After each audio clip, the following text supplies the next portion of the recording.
So here's our last little video really in this particular challenge. And what we're going to do is we're going to try and remove these whiskers. And I know that you could probably use the spot healing brush and get rid of them pretty quick, but I wanted to show you a new tool. So I'm going to zoom into this area just a little bit and get them right here in the center. And what I want to do is I want to choose from the same area where we got the Content Aware Move tool. I'm going to choose this patch tool. And this is a really great tool for sort of replacing an area like this. And so what I'm going to do is tell it that I want my patch to be in content aware mode. And now all I'm going to do is just come down here with the tool and I'm going to select this whisker. I can say I have a whisker here and I want to get rid of this. So I'm going to just sort of select that whisker. And now I'm going to just drag the patch down. And when I do, I can see what it's going to fill with up here in the area. So if I go over here to the lion, see how I'm putting the mouth over there and stuff. So I can preview my patch and how it's going to look. And I just get to a section and I'm looking at this sort of line in the fence here. I'm making sure that I get that lined up properly. And you know, I kind of am changing around my selection area just to get one that's looking pretty good. Actually, you know what? If I go up, it's going to be even better, I bet here. That is just about perfect. So now I just let go, and it automatically fills in the area. Now, occasionally, you'll get not a really good patch. And if that's the case, it's no big problem. You just do Control-Z, and you undo, and you try again. Often, when I try again, I'll even redraw my circle. I'll just drag it up here a little bit and make my selection. As soon as I let go, it fills in that area. This is another option, again, where I choose these areas if I'm not getting a really good effect. I can crank up color a little bit and even structure. And let's see what happens this time. I undo until I have my whisker back. And now I'm going to just drag it again. Control or Command D to deselect. Man, I can't even tell. Even though I know where it was, I can't even really see the change.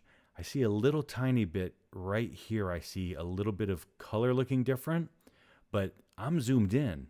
When I'm zoomed all the way out, who's going to notice that? First of all, who's even going to pay attention to the fence much? But certainly not that little detail that was right in here. You can't even tell.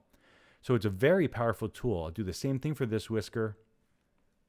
Select my Content Aware tool and grab this section. And now here I can see that this whisker is over the grid fence here that's in the back. So now when I do my patch, what I want to do is make sure I come all the way down to another one of the areas of the fence that has that grid on it. And then when I let go, I deselect. Not so good this time. So I'll undo those options by stepping backward and let me try just turning them down. So you can see how purely scientific my method is.